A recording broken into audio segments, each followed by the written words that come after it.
Informez-vous, dans la majorité des maisons de naissance et dans plusieurs hôpitaux, vous avez le droit de porter vos propres vêtements lors de la naissance. Je vous recommanderais un vieux t-shirt parce que c'est quand même salaud quand on accouche. Il y a beaucoup de sang, de sécrétion et tout ça, donc pas porter un vêtement qui vous tient à cœur parce qu'il va être taché fort probablement.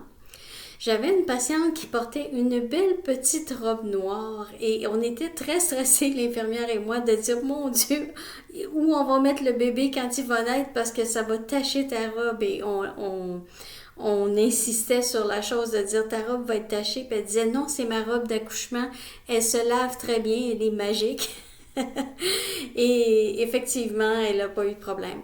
Vous avez le droit aussi de porter la jaquette d'hôpital si vous dites j'ai pas le goût de faire du lavage, je tiens pas à mes vêtements plus que ça. Ils vont vous fournir la jaquette d'hôpital là, qui attache mal dans le dos qu'on voit les petites culottes. Vous avez le droit de boire et de manger. Encore là, les maisons de naissance sont plus libérales que nous, mais ça devrait être normal dans les hôpitaux de vous permettre, laisser manger et boire parce que accoucher, c'est l'équivalent d'un marathon. Donc, personne ne se mettrait sur la ligne de départ à jeun en disant, ben ça va bien aller, pour les prochaines 8 heures, je vais performer et je n'ai pas besoin de m'hydrater ni de prendre d'énergie. C'est sûr que si vous avez des procédures genre la péridurale, ça se peut que l'anesthésiste dise, là, elle n'a plus le droit de boire. C'est l'anesthésiste qui décide là-dessus. Quand vous choisissez des interventions, vous choisissez aussi des fois les conséquences, si je peux dire.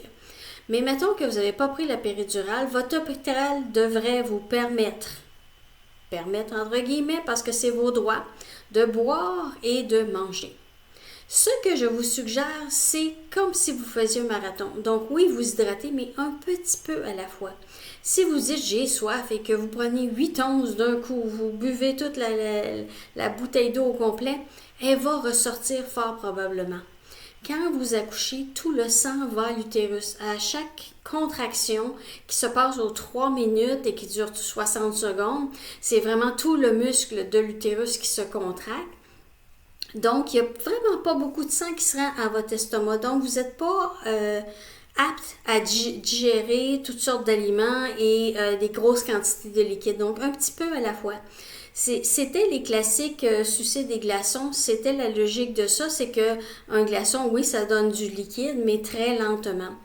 On fait plus ça, les glaçons à l'hôpital, parce qu'il y a eu des bactéries dans les glaçons. Le froid est bactériostatique, mais c'est-à-dire que la bactérie peut rester dans le glaçon, mais n'est pas bactéricide, donc ne tue pas la bactérie.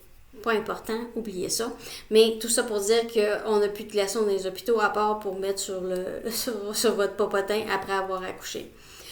Donc, oui, vous pouvez boire. Je vous donne la permission. Et si votre hôpital dit non, non, non, ben là, vous dites c'est quoi votre logique là-dedans ou buvez en cachette.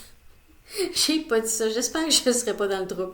En tout cas, des petites gorgées souvent, comme si vous faisiez un marathon. Pour manger, c'est vraiment des petites choses qui vous soutiennent. J'avais une patiente, c'était vraiment cute. Son conjoint lui donnait une framboise à la fois. Il y avait les casseaux de framboise. Il lui donnait une petite framboise. Elle la prenait entre 2 contractions et elle mangeait sa petite framboise. Ils ont fini par m'en offrir une chance parce que là, j'avais vraiment un goût de framboise à les voir aller. Encore là, des noix, des choses faciles à digérer et en petite quantité. Parce que tout le sang va à votre utérus parce qu'il se contracte. Donc, il n'y a vraiment pas d'énergie, il n'y a vraiment pas de sang pour faire la digestion.